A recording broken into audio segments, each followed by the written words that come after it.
Bienvenue à tous, nous sommes sur le stand de l'AFGNV, sur le salon des transports et de la logistique pour parler du GNV. C'est quoi? C'est du gaz naturel pour véhicules et ça se développe notamment de l'autre côté de la frontière française, en Espagne. Et on va en parler avec Jaume Souriol, qui est responsable technique de la société AM. Merci beaucoup d'être avec nous. Merci à vous. Bonjour. Ça se développe énormément dans votre pays.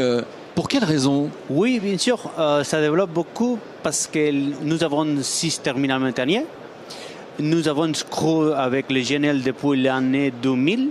On a importé des camions des États-Unis et ensuite on a développé un réseau propre et aussi ailleurs de stations-service GNL. Mais pour quelles raisons ce gaz naturel comme carburant se développe? Il y a un intérêt particulier en Espagne pour ce type de carburant? Oui, tout d'abord c'est parce que c'est plus écologique et ensuite c'est en question économique.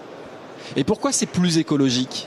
Il est plus écologique parce qu'il n'y a pas de particules solides, on n'a pas de SOx, on n'a pas de NOx, mais quand même on a des CO2, mais c'est moins polluant que les hydrocarbures traditionnels.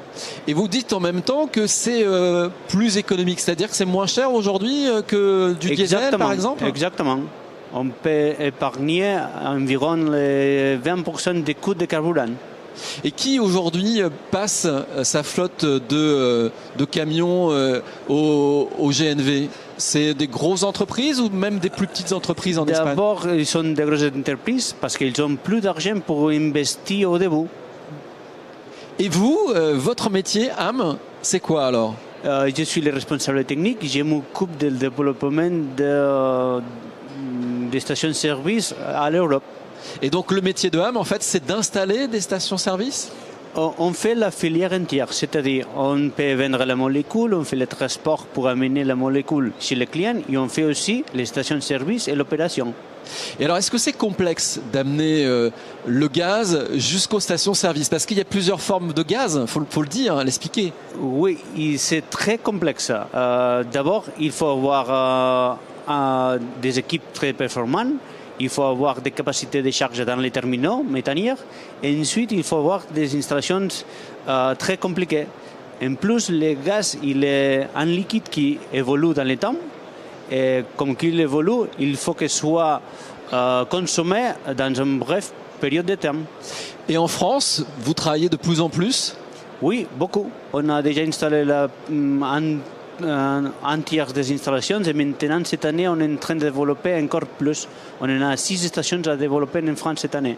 Et vous sentez que le marché français est mature et prêt à passer au GNV? Oui, tout semble indiquer que soit les acteurs de la terminale, soit les clients finaux, ils ont beaucoup aposté pour ce type de technologie. Et il y a beaucoup de compagnies qui peuvent faire l'accompagnement de tous les secteurs. Et quel est le pays le plus en avance en Europe? En Europe, c'est l'Espagne, ensuite l'Italie, ensuite la France. D'accord.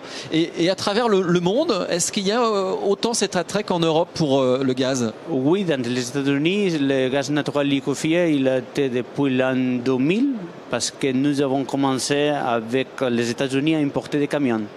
D'accord. Merci beaucoup, Jaume Souriol. Je rappelle que vous êtes responsable technique de la société AM, société espagnole. Merci beaucoup d'être venu jusqu'à nous. Et on se retrouve quant à nous très vite avec un nouvel invité.